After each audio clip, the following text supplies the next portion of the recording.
మన దేశంలో freedom of speech ఎక్కువైపోయింది. ఎంతలా ఎక్కువైపోయిందంటే దేశంలో ఉన్న హిందువులు భక్తి శ్రద్ధలతో దుర్గాదేవి నవరాత్రులు జరుపుకుంటుంటే ఇంకొంతమంది బహుజన అంబేద్కర్ ముసుగులో దుర్గామాతని నోటితో చెప్పలేని విధంగా దూషిస్తున్నారు.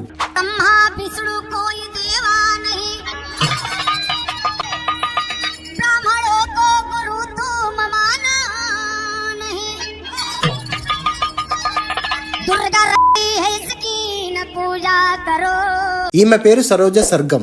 ఈమె ఉండేది ఉత్తరప్రదేశ్లోని మిర్జాపూర్లో.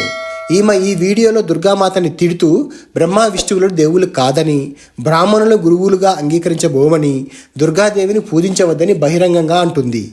ఈ ఒక్క వీడియో మాత్రమే కాదు, ఈమె యూట్యూబ్ ఛానల్లో ఇలాంటి 100కు పైగా హిందూ దేవతలను అవమానపరిచే వీడియోలు ఉన్నాయి. ఈ వీడియోలు కేవలం యూట్యూబ్ వరకే పరిమితం కాదు, ఫేస్బుక్, వాట్సాప్ గ్రూపుల్లో కూడా ఈమె షేర్ చేస్తుంది. ఈమె యూట్యూబ్ ఛానల్కి 60,000 మంది ఫాలోవర్స్ ఉన్నారు.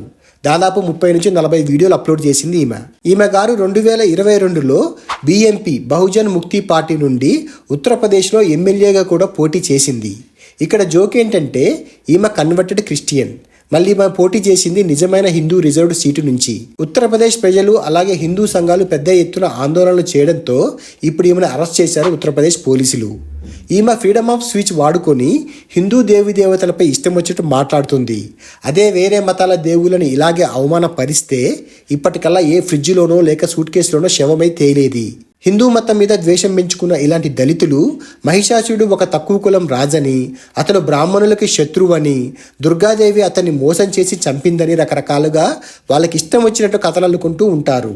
ఇదే ఆధారంగా ఢిల్లీలోని JNU వంటి యూనివర్సిటీలో కూడా మహిషాసుర షాహిద్ దివస్ని జరుపుకుంటున్నారు.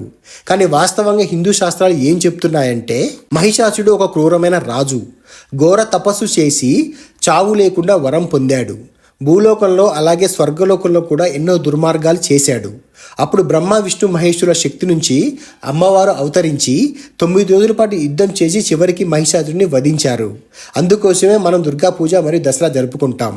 ఇందులో అసలు కుల మతాల సంగతే లేనే లేదు. ఇది కేవలం ధర్మం అధర్మానికి మధ్య జరిగిన యుద్ధం మాత్రమే. పొద్దున్న లేస్తే బ్రాహ్మణుల మీద విషం కక్కే ఈ హిందూ వ్యతిరేక దళితులే రావణుడిని మూలవాసిగా అలాగే హీరోగా చూపించే ప్రయత్నం చేస్తారు. కానీ వాస్తవానికి రావణుడు ఒక బ్రాహ్మణ కుటుంబంలో పుట్టిన పరమ శివభక్తుడు. ఈమె ఒక్కటే కాదు, మన తెలుగు రాష్ట్రాల్లో కూడా చాలామంది నిత్యం అంబేద్కర్ ముసుగులో హిందూ దేవి దేవతలను అలాగే బ్రాహ్మణులను దూషిస్తూనే ఉంటారు. ఒక కంచాయిలే కావచ్చు, బైరి నరేష్ కావచ్చు, జిలకర శ్రీనివాస్ కావచ్చు, పిడమర్తి రవి కావచ్చు, చివరికి ఆంధ్రప్రదేశ్లోని మహాసేన రాజేష్ కావచ్చు.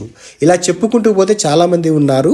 వీళ్ళ సర్టిఫికెట్లో వీళ్ళ మతం హిందూ అనే ఉంటుంది. ఎందుకంటే వీళ్ళకి హిందూ మతం ద్వారా వచ్చే రిజర్వేషన్లు కావాలి కాబట్టి. కానీ వీళ్ళ అందరి ఎజెండా ఒకటే, కేవలం హిందూ మతాన్ని టార్గెట్ చేయడం. ఏమన్నా అంటే దళిత కార్డు యూజ్ చేసుకోవడం. ఒక పక్క TTD లాంటి సంస్థలు దళిత కాలనీలో వెంకటేశ్వర స్వామి ఆలయాలు కడతామని గొప్ప కార్యక్రమాలు చేస్తుంటే వీళ్ళేమో నరనరాన హిందూ మతం మీద ద్వేషం పెంచుకొని నిత్యం బ్రాహ్మణులని హిందూ దేవుల మీద నోటికొచ్చినట్టు మాట్లాడుతున్నారు. వీళ్ళందరినీ ఇక్కడితో ఆపకపోతే వీళ్ళు చెప్పే తప్పుడు కథనాలే రేపు నిజం అనుకునే పరిస్థితులు వస్తాయి. సమాజం విభజించబడి దేశం కూడా బలహీనపడుతుంది.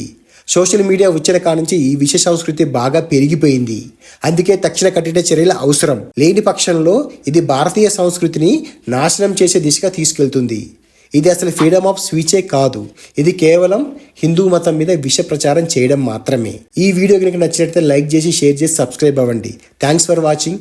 జై హింద్, జై భారత్.